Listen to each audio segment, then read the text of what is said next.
Right now I am going to take the problem based on Doppler effect, and especially these problems appear in previous entrance exam just like MSCT 2015 and JEE Mains 2015. These are the two problems which we are proceeding for. Okay, सुरुवातीला आपण पहिला हा जो problem आहे जो MSCT 2015 appear झाला होता त्याचं आपण सुरुवातीला डिस्कशन करणार आहोत.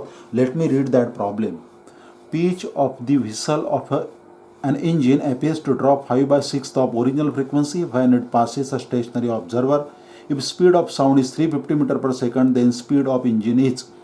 Options are 35 meter per second, 70 meter per second, 105 and 140 meter per second. These are four options among which we have to select the proper one. Okay.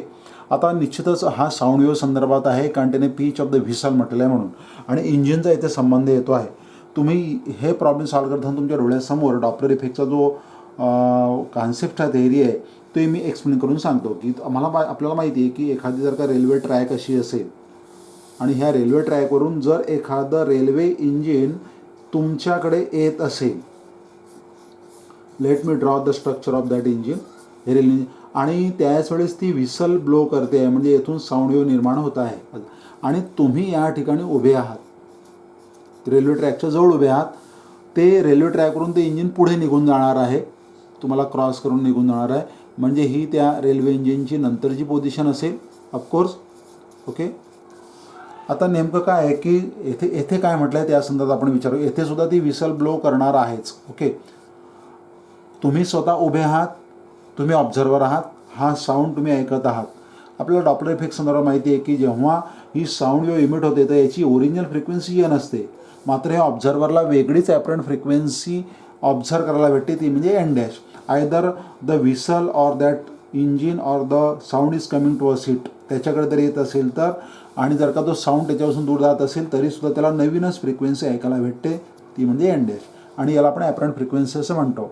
आणि तो आपल्याला माहिती आहे की जेथून साऊंडचा उगम होतो, जेथून साऊंड वेव्ह तयार होते तो म्हणजे सोर्स, आणि त्याची जी व्हेलॉसिटी असेल ती म्हणजे VS, velocity of the source म्हणजे इंजिनची व्हेलॉसिटी. तुम्ही स्वतः उभे आहात, तुम्ही जर मोशनमध्ये असेल तुमची व्हेलॉसिटी आपण व्हीओ घेतो, आणि that of engine again V S. या संदर्भात आपल्याला फ्रिक्वेन्सी एन डॅशचं सूत्र माहिती आहे. N dash is equal to V minus V O upon V minus V S into N. मी तुम्हाला असं म्हणेल की प्रत्येक वेळेस प्रॉब्लेम्स सॉल्व्ह करताना तुम्ही हेच साऊंड वेव्हच्या बाबतीमध्ये हेच सूत्र तुम्ही लक्षात ठेवणार. I am repeating my words, you have to use only for sound wave. अर्थात तुम्हाला यामध्ये मॉडिफिकेशन करावं लागणार आहे, म्हणजे ह्या व्ही ओची आणि व्ही एचची साईन प्लस ऑर मायनस काय घ्यायची ते आपल्याला ठरवावं लागणार आहे, आणि परत व्ही आणि व्ही एस याची किंमत झिरो घ्यायची का नाही हे सुद्धा कन्सिडर करावं लागणार आहे, आणि व्ही म्हणजे व्हेलॉसिटी ऑफ द साऊंड याचा सुद्धा तुम्हाला विचार करावा लागणार आहे. या सर्व गोष्टींचा विचार करायचा आणि नंतर आपण परत प्रॉब्लेमकडे येऊया. ओके, येथे काय म्हटलं आहे, pitch of the whistle, pitch म्हणजेच फ्रिक्वेन्सी म्हणजे N. Pitch of the whistle of an engine appears to drop, appears drop म्हणजे त्याला तसं वाटलं, appears to drop 5/6 of original frequency, म्हणजे त्या ऑब्झर्वरला जी फ्रिक्वेन्सी ऐकायला मिळाली ज्याला मी एन डॅश म्हटलेलं आहे ती ड्रॉप झाली, ती कमी झाली. आणि ड्रॉप्स बाय नाही म्हटलं, ॲपियर्स टू ड्रॉप 5/6 म्हणजे 5/6 पर्यंत ती ड्रॉप झाली. म्हणजे याचा अर्थ आपल्याला हे माहिती आहे की जेव्हा इंजिन जवळ येते तेव्हा फ्रिक्वेन्सी वाढते, आणि जेव्हा इंजिन किंवा सोर्स ऑफ साऊंड हा दूर जातो तेव्हा फ्रिक्वेन्सी कमी होते. म्हणजे सिच्युएशन ही आहे, इकडची आहे की फ्रिक्वेन्सी ड्रॉप झाली म्हणजे कमी झाली. म्हणजे येथे मी काय म्हणेल, the new frequency which is heard by this observer is 5/6 of original frequency. Just let me write that. N dash is 5/6 of original frequency. This is the meaning of the first part of that problem. आता त्याची condition काय, when it passes the stationary observer, जेव्हा हे engine ह्या stationery ऑब्झर्वरपासून pass होते म्हणजे इकडे जाते, म्हणजे येथून ते इथपर्यंतची ही सिच्युएशन आहे, तेव्हा त्याला ती फ्रिक्वेन्सी ड्रॉप झाली असं ॲपियर होते. आता पासेस म्हटल्यानंतर तो दूर गेला असा अर्थ होतो, आणि त्याने त्यातल्या स्टेशनरी ऑब्झर्वर म्हटलेलं आहे, म्हणजे तुम्ही जो ऑब्झर्वर आहात, तुम्ही जो ऐकत आहात त्याची व्हेलॉसिटी 0 आहे, कारण तो स्टेशनरी आहे, म्हणजे व्ही ओची किंमत येते 0 आहे. Velocity of the observer is equal to 0 because he is stationary, stationary observer आहे म्हणून. If speed of sound is 350 metre per second, आपल्याला माहिती आहे की स्पीड ऑफ साऊंडला आपण व्ही म्हणतो, ती आहे 350 मीटर पर सेकंड. तिथे म्हटलं आहे then speed of the engine, इंजिनचा स्पीड किती, म्हणजे हे जे इंजिन ज्या स्पीडने जाते आहे म्हणजे व्ही एस सोर्सची स्पीड, म्हणजे व्ही एसचं तुम्हाला आन्सर विचारला आहे. So this is the data in front of you about this problem and you have to solve this problem with the help of this expression by using Doppler effect. Okay, आता लक्षात घ्या, जेव्हा हे engine दूर जाईल तर actually त्याच्याकडे sound wave येते आहे ऑब्झर्वरकडे, म्हणजे साऊंड वेव्हची जी व्हेलॉसिटी आहे त्याची दिशा इकडे आहे असं लक्षात घ्या. आणि ॲक्च्युली साऊंड इकडे जरी इमिट होत असेल तरी हे ऑब्झर्वरकडे तो ऐकतो आहे, म्हणजे इकडे सुद्धा आहे. ओके, याची ओरिजिनल फ्रिक्वेन्सी आपण एन म्हटलेली आहेच, त्याला जी ऐकायला मिळाली ॲपरंट फ्रिक्वेन्सी एन डॅश म्हटलेली आहेच. आता इथे काय करायचं की व्ही ओची किंमत सुरुवातीला 0 ठेवून द्यायची, म्हणजे N dash is equal to V येईल फक्त न्यूमरेटरला, N dash is equal to न्यूमरेटरला फक्त मी व्ही घेतो कारण व्ही ओची किंमत 0 घेतो, -0 upon V minus V S. आता व्ही एसचं चिन्ह प्लस घ्यायचं का मायनस घ्यायचं इथे ते ठरवूया आपण. इंजिन या साईडला जाते म्हणजे सोर्स ऑफ साऊंडची व्हेलॉसिटी व्ही एसची दिशा इकडे आहे आणि व्हेलॉसिटी ऑफ द साऊंड याला जो ऐकायला भेटतो आहे तो इकडे आहे, कारण आवाज इकडे येतो आहे. This V and this V S are exactly opposite to each other, म्हणजे येते व्ही एसचं चिन्ह आणि व्हीच्या चिन्हामध्ये निगेटिव्ह साईन ठेवायची. व्ही आणि व्ही एस मध्ये निगेटिव्ह म्हणजे व्ही एस निगेटिव्ह घ्यायचा, मायनस व्ही एस कन्सिडर करायचा. ऑलरेडी तिथे निगेटिव्ह साईन आहे म्हणजे V minus V S into N, म्हणजे नवीन एक्सप्रेशन तुम्ही असं तयार करू शकता. Therefore N dash is equal to simply V upon V minus minus become plus V S into N. आता तुम्हाला काय करायचं आहे की याच्यामध्ये फक्त किमती ठेवायच्या which are given to you. What are the data in front of you, N dash new frequency 5/6, आपण येथून पुढे जातो आहे, N dash equal to 5/6 of original frequency N is equal to V velocity of the sound 350 metre per second upon again V means 350 metre per second plus velocity of the source, velocity of the sound source means Vs which is आज त्याची किंमत काढायची आपल्याला into again an original frequency. आता आपल्याला फक्त rearrange करायचं आहे आणि सॉल्व करायचं आहे, ते हा एन कॅन्सल होऊन देईल. तुम्ही हा 350 प्लस व्ही एस याला सिम्प्लिफाय करण्याचा मी प्रयत्न करतो, सोपं करण्याचा प्रयत्न करतो. 350 प्लस व्ही एस या असेला ट्रान्सफर करतो न्यूमरेटरला लेफ्ट हँड साईडला, इकडे 350 तसेच राहतील, 6 न्यूमरेटर आणि 5 डिनॉमिनेटरला 6/5. हे सॉल्व करतो, 5 7 3 and 70 into 6 420 means 350 plus Vs equal to 420. I can shift this 350 to the right hand side by 420 minus 350. Therefore Vs is equal to, here it is 70 meter per second. This is our final answer and the options are 35, 70, 105 and 10. This is the final answer of our problem. This is how you can solve the Doppler effects base problem which is appearing 2015. आता आपण विचार करणार आहोत JEE men's 2015 मध्ये जो problem आला त्याचा विचार करणार आहोत. आता याचा आणि याचा संबंध कसा लावायचा हे सुद्धा आपण विचार करणार, याचा सुद्धा आपण कंपॅरेटिव्ह स्टडी करू. ठीक आहे, आता आपण प्रोसीड करत आहोत दुसऱ्या प्रॉब्लेमकडे, म्हणजे तुम्हाला हे दोघं प्रॉब्लेम इझिली अंडरस्टूड होतील. ओके, परत तो प्रॉब्लेम वाचूया आपण. तिथे असं म्हटलेलं आहे, a train is moving on a straight railway track with speed 20 meter per second, blowing whistle at frequency 1000 hertz. The percentage change in frequency heard by a man standing near the track as the train passes him is close to, आणि तुम्हाला option दिलेले आहे हे 6%, B 12%, 18 and 24%, speed of the sound 320 metre per second दिलेला आहे. चला ठीक आहे, म्हणजे याचा सुद्धा संबंध डॉपलर इफेक्टशी आहे आणि येथे सुद्धा हा प्रॉब्लेम साऊंड वेव्ह संदर्भामध्येच आहे, कारण येथे सुद्धा ब्लोईंग अ व्हिसल असंच म्हटलेलं आहे, म्हणजे साऊंड वेव्हचा येथे संबंध आलेला आहे. ओके, आता परत आपण याच मुद्द्याकडे येऊ. याच्यावरून तो प्रॉब्लेम म्हणजे याच्यासारखाच हा प्रॉब्लेम आहे, थोडाफार फक्त फरक आहे. ठीक आहे, आता परत याच पिक्चरकडे जाऊया आणि हा प्रॉब्लेम सॉल्व करूया. A train is moving on a straight railway track. A train is moving on a straight railway track. अशी याची सुरुवात केलेली आहे. With speed 20 metre per second. Speed of the train, आता ट्रेनचा स्पीड आहे म्हणजेच ती ट्रेन व्हिसल ब्लो करते आहे, म्हणजे सोर्स आहे तेथे, तेथून आवाज निर्माण होतो आहे व्हिसलचा, म्हणजे वेलॉसिटी ऑफ द सोर्स तुम्हाला दिलेला आहे. So let me begin with this. Vs is equal to 20 metre per second. Blowing a whistle at frequency 1000 hertz. म्हणजे याची जी फ्रिक्वेन्सी आहे या व्हिसलची, म्हणजे ही ओरिजिनल फ्रिक्वेन्सी एन तुम्हाला दिलेली आहे, N equal to 1000 hertz. Okay. The percentage change in frequency heard by a man standing near the track. ह्या ट्रॅकच्या जवळ उभा असलेला हा मनुष्य, हु इज स्टँडिंग, उभा येतो, तर याला जी percentage change in the frequency आढळली, पर्सेंटेज चेंज इन फ्रिक्वेन्सी म्हणजेच फ्रिक्वेन्सीची बदल झाली, तो percentage change heard by the man standing near the object. आता ॲक्च्युअली स्टँडिंग आहे म्हणजे हा ऑब्झर्वर आहे, म्हणजे याची वेलॉसिटी परत 0 आहे. Velocity of the observer equal to 0 because he standing simply, तो मोशनमध्ये नाही आहे.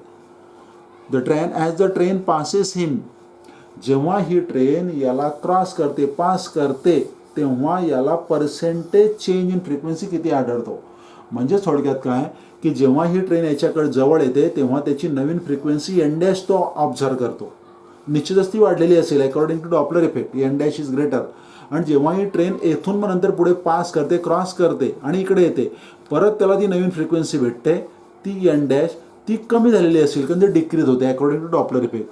थोडक्यात ट्रेन जवळ येत असताना यांची किंमत किती इन्क्रीज झाली ती एन डॅश, आणि ट्रेन दूर जाताना यांची किंमत किती डिक्रीज झाली ती एन डबल डॅश म्हणेल मी आता, कारण ही फ्रिक्वेन्सी कमी झालेली आहे. याच्यामध्ये किती बदल झाला म्हणजेच N dash minus N double dash.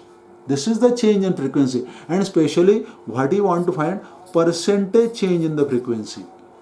हे तुम्हाला विचारलेलं आहे. This is the final answer which is expected from you. अर्थात हे उत्तर काढत असताना त्यांनी तुम्हाला कशात उत्तर विचारलं आहे, जेव्हा तुम्ही पर्सेंटेज चेंज काढतात तुम्हाला N dash minus N double dash upon original frequency N ही रिलेटिव्ह फ्रिक्वेन्सी काढायची आणि नंतर मग याचा पर्सेंटेज घ्यायचा.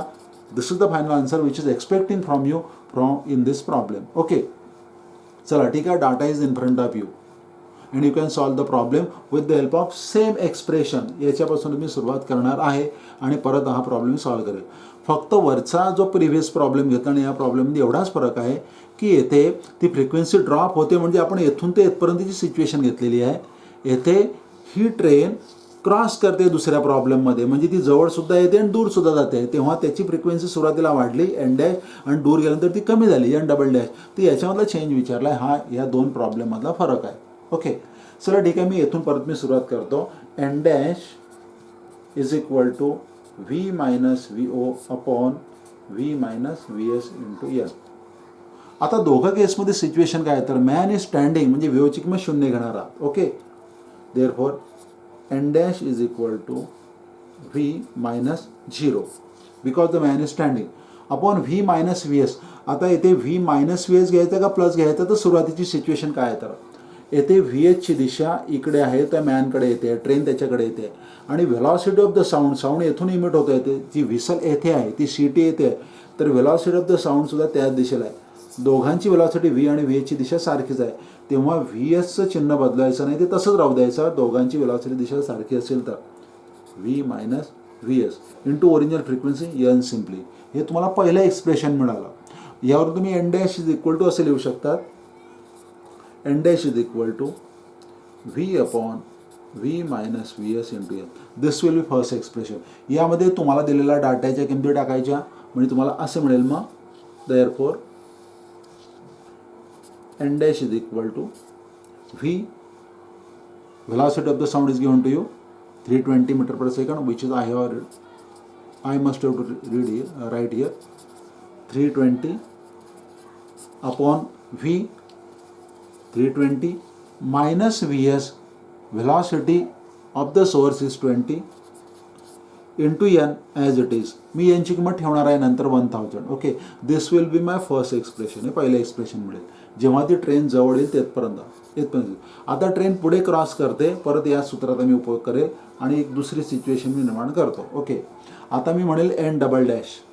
येथे N double dash is equal to V minus V O, velocity तीच आहे, व्ही ओची किंमत 0 देणार minus 0 upon V minus V S.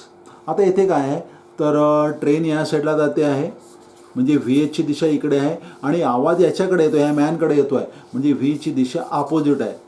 Velocity of the sound and velocity of the source, ट्रेनची व्हेलॉसिटी आणि व्हेलॉसिटी ऑफ साऊंड या मॅनच्या respectively opposite आहे. म्हणून ह्या व्ही एसचं चिन्ह बदलायचं येथे, मग तो प्लस करायचा कारण तो मायनस होईल. V minus minus V S, V plus V S जे प्रिव्हियस आपण एक्झाम्पलमध्ये घेतलं ते इंटू एन. परत यामध्ये just I would like to keep those values here. N double dash equal to V upon V plus V S into N. Let me rewrite this expression just like the previous one. N double dash is equal to V is again velocity of the sound is 320 which is given to you in the problem upon V again 320 plus Vs. Vs velocity of the source means velocity of the engine is 20 into N. I will provide that value N equal to 1000 later on. Okay, why that you may came to know. आता तुम्हाला काय करायचं आहे N dash minus N double dash upon N relative frequency त्याचा percentage तुम्हाला काढायचा आहे. हे this will be my second actual expression. I would like to take subtraction between this two expression. या दोन सबट्रॅक्ट 2 फ्रॉम 1 मला असं मिळेल from 1 and 2. Okay, N dash minus N double dash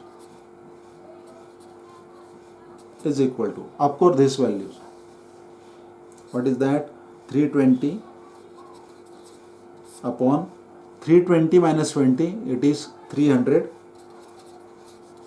into n as it is minus n double dash. N double dash means this 320 upon 320 plus 20 340 into n once again. Okay.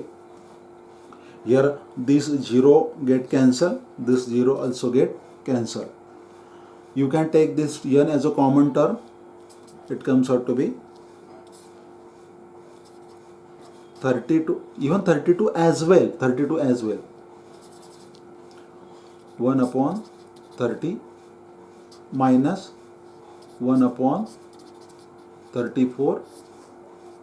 32 and n is common. You can transfer this n to the left hand side. So you will get n dash minus n double dash upon n is equal to this 1 upon 30 minus 1 upon 32, 34. n is shifted to the denominator on this side. It comes out to be 34 minus 30, 30 upon 34 into 30 into again 32. This is a relative change in frequency. It comes out to be here 4 upon 34 into 30 into 32. If I am not wrong, he has asked you the percentage change. While taking the percentage, you must have to multiply this right hand side with 100.